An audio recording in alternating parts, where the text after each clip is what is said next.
Welcome to Poets from the Neighborhood. I am VeerajaR. And I'm David M. Harris. We hope you'll enjoy the poems we'll be reading today, poems written by your friends and neighbors. Love by Louise Colln. Love lives in our souls and quietly guides our ways. We must welcome it. The next poem, Blue from Nature, written by Nethraja J.R. and she was 16.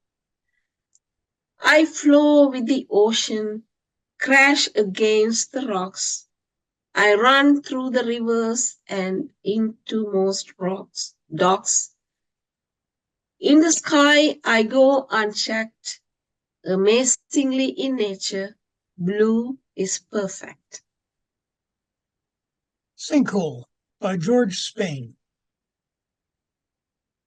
Evening sun on feather sedge, golden plumes round the sinkhole's edge.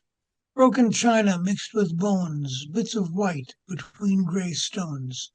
Old barbed fence of rusted wire, wild roses and blackberry wire surround this hole as a wall, but still a calf sometimes may fall into this deep, deep sink to die, as black buzzards circle high. Year after year things are thrown into this hole as some unknown depth absorbs it all, and so nothing stops the inward flow. Thank God the farmer needs his dump, or cars a useless pump. An old dried out belly band for a fine horse long gone, and a dead daughter's broken toy, a doll whose face lost its joy. Now this grave of dead machines darkens as the last sunbeams fade and little animals hide from long smooth shadows that glide over these fields at eventide. The next poem, Thrush by Erin. The thrush may return, but they never look back. The crab grass will crawl right into your palm because graves can make any blade gentle. They say my fate is like a doll's captured face, too wrong to go back, too estranged to be managed. My days can be mirrored unless they mend by the moon. Either way, there's a record and it is carried on the backs of horses. It is carried in a splinter of snow. How do we inhabit this fragmented life?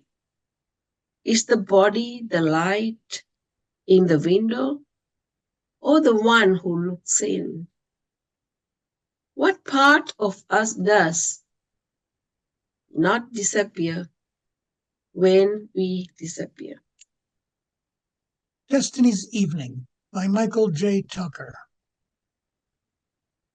On that eve, the sky reflected a deepness of blue that would have made one think they were looking up at the ocean, except for the white puffs of cotton that moved across the horizon with a sense of urgency. It was early September, and the heavy weight of summer heat that was August could scarcely be remembered. The air had the fresh smell of a new season coming. For you, in your naive, unsuspecting way, it was to be an evening round of golf, one void of serious links practitioners, no hurried foursomes, no big bets, just leisurely singles and casual couples. But for me it was an evening of contrivance, a plan thought out, logistics in place. It would be a night that would control our destiny. Knowing my fate would be decided within the hour, my nerves awoke. My hands quivered as I gripped my club. Worms moved in my stomach as I swung at the ball. How did I strike it? How did it manage to fly?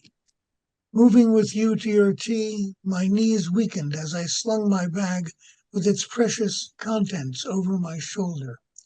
Careful, don't break anything, not the contents, not the mood. Let fate be unbridled. You were innocent as you set to play, for you had no knowledge of my secrets. Your graceful swing sent the ball arching across the lake's placid black surface that reflected the instant changes for its inhabitants. A mated pair of Canada geese create a wake. Martins dart through cattails, snatching dinner from the air. Water splashes as a fish leaps to eat an unseen meal. Tonight, I will ask you to be my bride.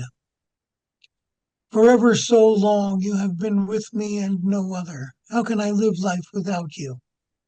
When my path was cluttered, you cleared away. When my life was dark, you lit candles. When my time was of sorrow, you brought in joy. You give so much, you ask for so little. How can I live life without you? My plan is to get you to a special place where golf will stop, where under a canopy of bark and branch and leaf, and upon an emerald carpet, I will stretch out a linen cloth, pour red wine into crystal, toast ourselves, and present to you a faceted jewel worthy of your faith in me, and ask you to forever be mine and I yours. 60th Anniversary to Dotty by Colln and Tyson. There's no harm in getting old, 'cause when evening winter blow cold, a smile turns winter months to May. It just takes a gentle touch to remind me of so much you have given me that time can't take away. Now we are both a little bent and we wonder where it went. When we find our footsteps getting short and slow, but we are still the same inside. And I can say with manly pride, I love you as I did so long ago.